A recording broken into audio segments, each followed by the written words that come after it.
Welcome into this Week 2 edition of Buffalo Bills Weekly, where we take you behind the scenes at One Bills Drive. Alongside of Chris Brown, I'm Maddy Glab.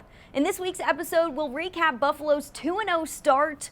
We'll hear from some of the best sound from this week. We'll also preview the Week 3 matchup against the Jaguars, and you'll hear from one of the most famous fans that Jacksonville has and his take on the Jaguars to start the season. Chris, the Bills have been averaging 30 points per game to start this season. A hot start by this team. What's been the best part of getting to call these games so far? It's the high-scoring nature of these games. The Week 2 game in particular on Thursday night, there were big plays on offense, obviously, but there were also big plays on defense. Those are always enjoyable games to call. Through 2 weeks, we've learned quite a bit from our new coordinators, and offensive coordinator Joe Brady and defensive coordinator Bobby Babich. We'll start with offense.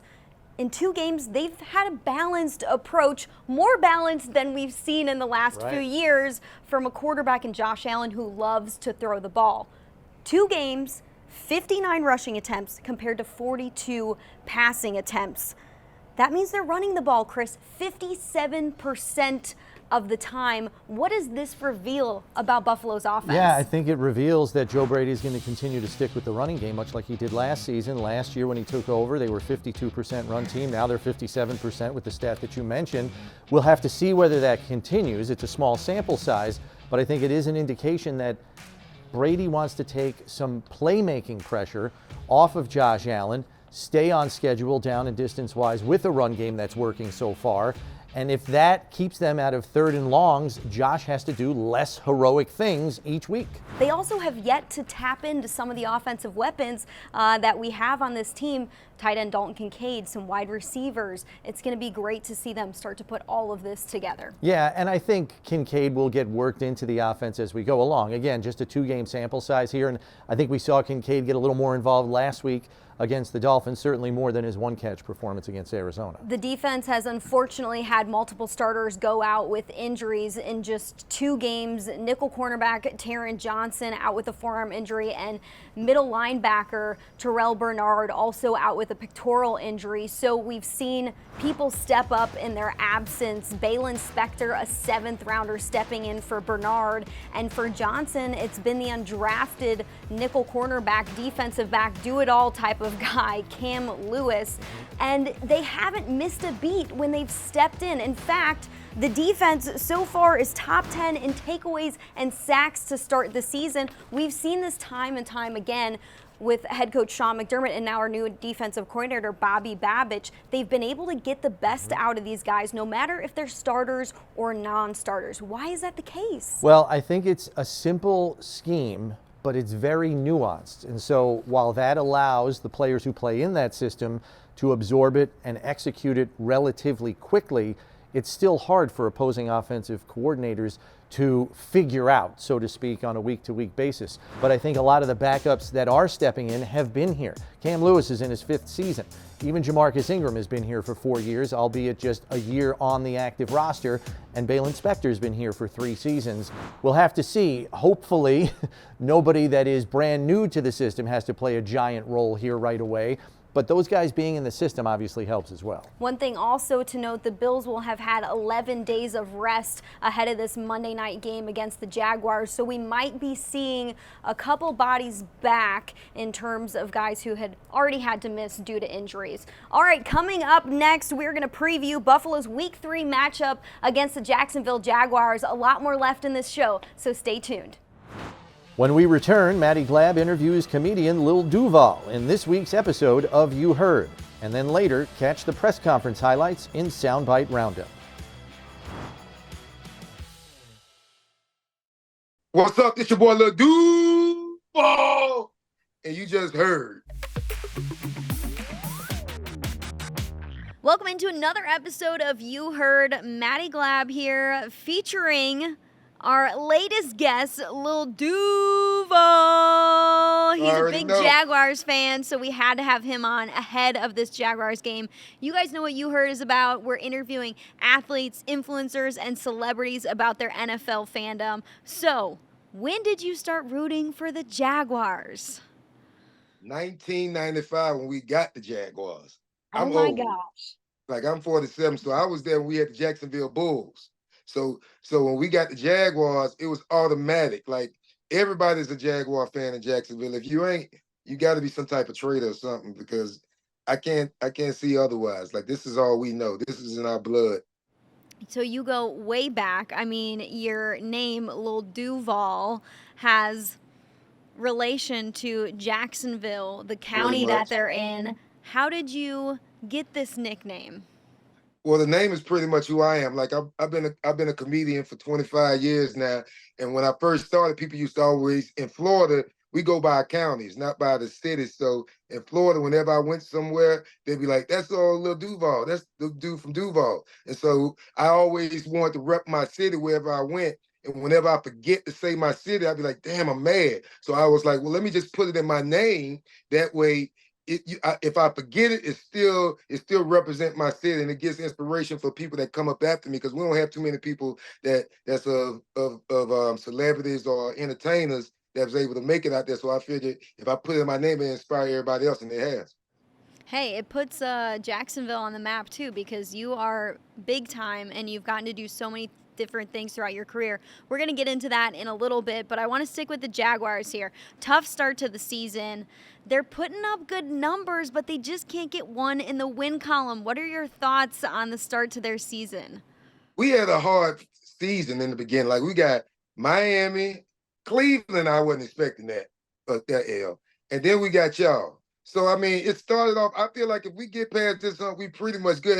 And the good thing is we didn't lose no conference games yet. So all those two games really irrelevant. And it really show. I just think we got to work better on the offensive line. Maybe Trevor got to buy him a Rolex or something, buy the line of Rolexes or something, to make them get in sync. But other than that, I don't feel too bad. I just hated yesterday game. Hey, it's the start of the season. Sometimes teams don't really get into the groove of things until a few weeks in. So, we'll see for this Monday Night Football game. You talk about the Bills and the Jags. The last few times the Bills have faced the Jags, it hasn't gone in Buffalo's favor. So I think fans, people who follow both teams, this is a game that could be up in the air based on how the Jaguars have played us the past couple of years. Yeah, I know one thing.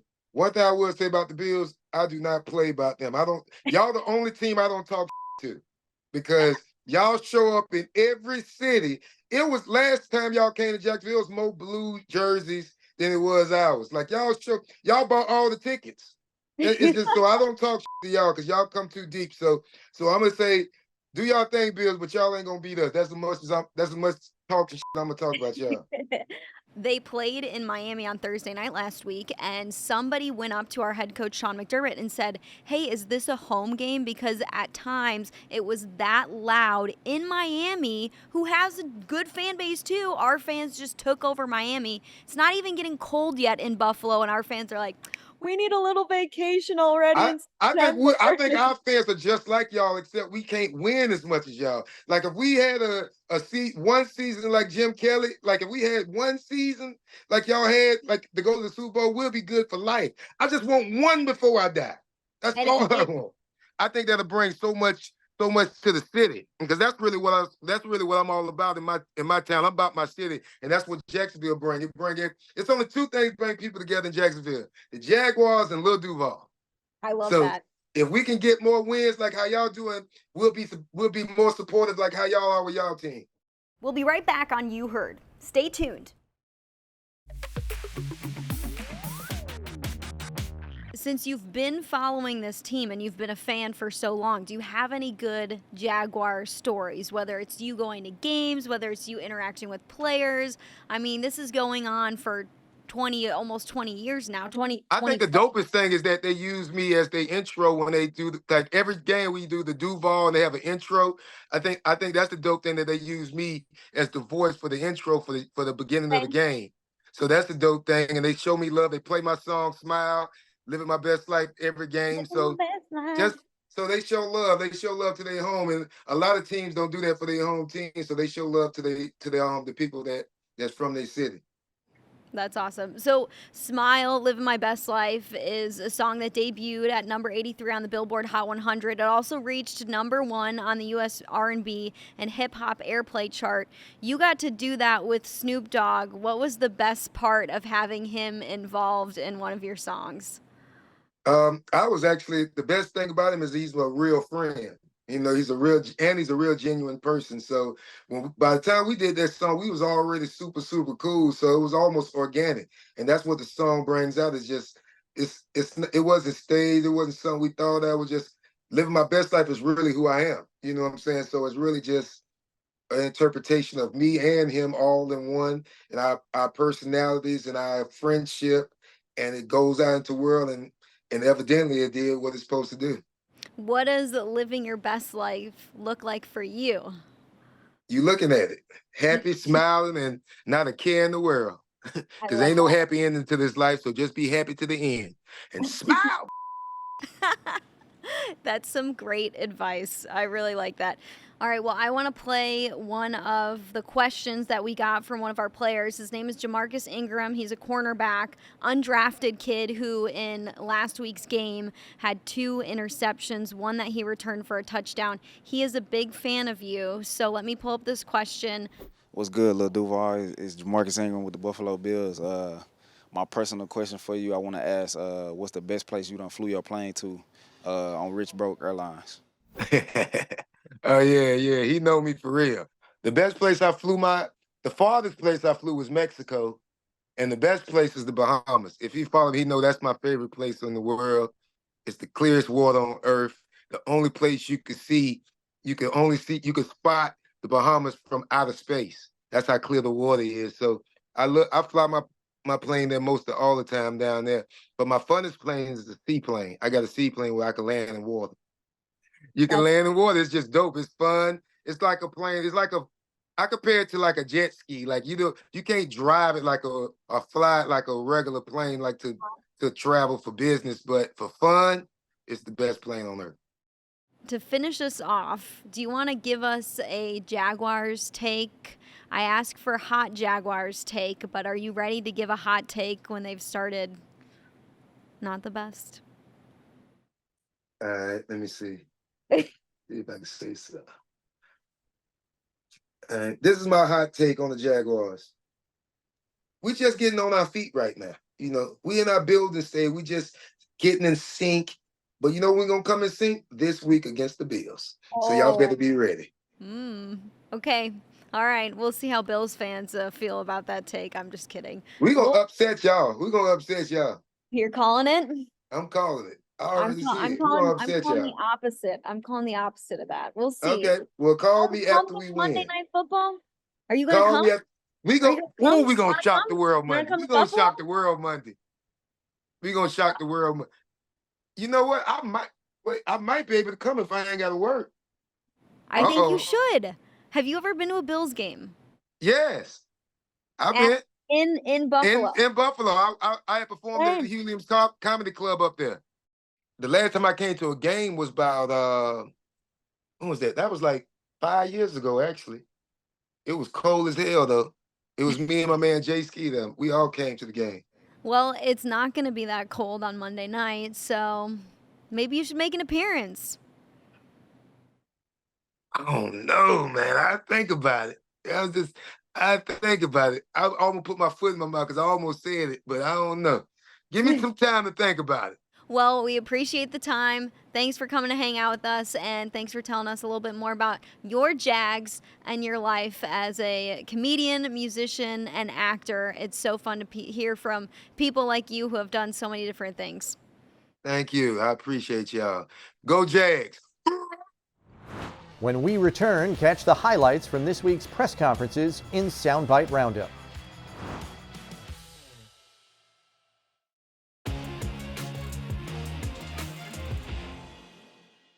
What stands out when you watch the Jacksonville defense?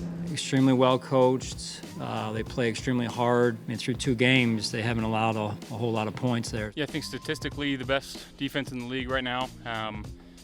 You know, their front 7, they get after it. They got 2 really supreme edge rushers. I'd even go out and say 3. You know, the last couple times we've played them, they've gotten the best of us. So, but they're flying around. They're playing real solid together defense. Got guys with a lot of motor, and they don't let up. So, we're gonna have our hands full. But good week of practice and put our best foot forward out there Monday night. It was really exciting, and especially being against my old team. You know, I've been with them for about 7 years, so it's one of them weeks for sure. And how much can you help your teammates preparing for Trevor and what he likes to do as well? I mean, I know everything about them, so they've been coming up and asking me about, you know, everything they do, you know, the demeanor, you know, little tips like eyes and feet and stuff like that, and I've been giving them everything they can. I mean, they got a dynamic quarterback, dynamic running back. They got players on the outside that can make plays. They have a lot of playmakers. You know, they have a lot of playmakers. They have a lot of guys that can get out there and make stuff happen on their own, but catching the ball and making stuff happen after that. Actually, Monday is going to be Mitch Morse and Gabe Davis, 2 valuable guys. What will it be like to see them with another uniform on? You know, I wish those guys well. Two studs as it relates to what they added here. 2 guys that I loved being around and we loved having here that helped us, you know, have the success that we had when they were here in particular. Gabe's speed was deceiving. Like, he really doesn't look like he's running that fast, but he can move, and he's a bigger receiver. So I know he's going to try to use a lot of swim bys and stuff like that. So just being ready for it. Practice against him a lot. So I don't think a lot has changed about his game in a couple months. I don't know how long it's been since he's been, but yeah, I'm just excited for the opportunity to go out there and play against him. I was with the Jags last year as well too. No love lost. Like, I still love the Jags as well too, but it's gonna be good to see some of my guys. But it's definitely gonna be a lot of good competition out there for sure. It's another good game. Defense just keep getting better. Offense do their thing, and, you know, that's really it. Just another win. Very excited. Very excited. You know, Bills Mafia, they live for games like this. You know, so hopefully we have them in the building and they're as loud as can be, making as much noise when the opposing team is on offense, and hopefully they're quiet when we're on offense. So, but best fans in the league.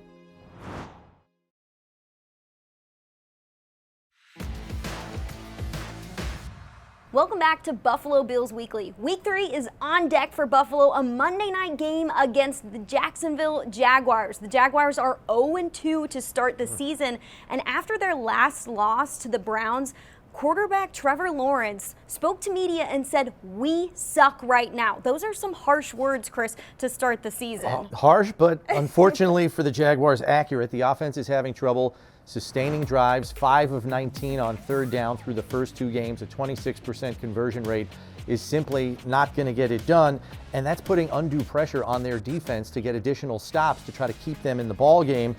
Look, I think the Jaguars can run the ball with Etienne and Bigsby, but Trevor Lawrence has got to step it up. 51% completion rate through the first 2 games. There have only been 4 drops, so it's not really been on the receivers. It's been him with his decision-making and his accuracy. He's got to raise his game. You know what else sticks out about Lawrence's performance so far and also speaks to the offensive line that the Jaguars have? He's been sacked 7 times. That ties for the 3rd most in the NFL. So if you think about how Buffalo on defense can take advantage of this, they're probably going to be able to get some pressure on Trevor Lawrence, which might force him into making some bad decisions. The Bills defense had 3 interceptions against the Miami Dolphins last week. Yeah, I wouldn't be surprised if Doug Peterson tries to really strip down the game plan and keep it simple so that Lawrence can get the ball out of his hand quicker.